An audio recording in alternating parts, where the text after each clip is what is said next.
एक आदमी ने एक लड़की की बेरहमी से हत्या कर दी, लेकिन उसे क्या पता था कि उस लड़की का दादा एक सुपर अमीर इंसान है, जिसने तुरंत 10 अरब का इनाम रख दिया।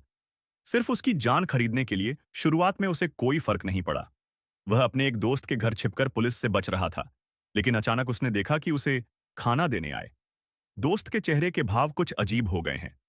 आदमी ने पूरी ताकत से संघर्ष किया और किसी तरह दोस्त के जानलेवा हमले से बच निकला।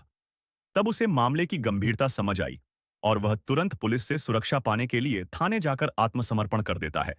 लेकिन जैसे ही वह जेल में पहुंचता है, टीवी पर खबर चलती है कि दोस्त की हत्या की कोशिश नाकाम रहने के बावजूद उसे 1 अरब का इनाम दे दिया गया है।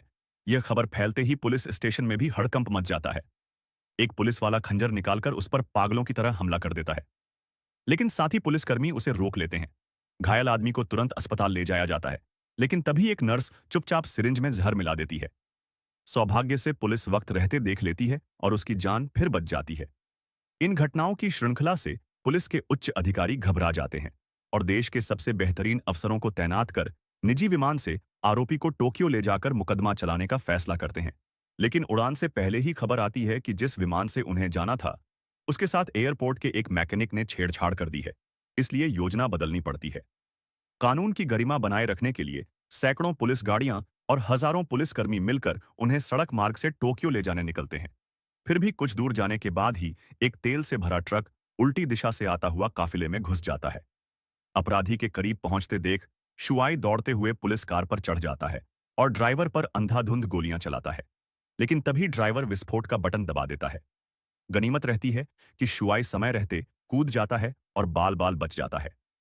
मौके पर चारों तरफ तबाही मच जाती है, लेकिन गाड़ी में बैठा अपराधी सुरक्षित रहता है।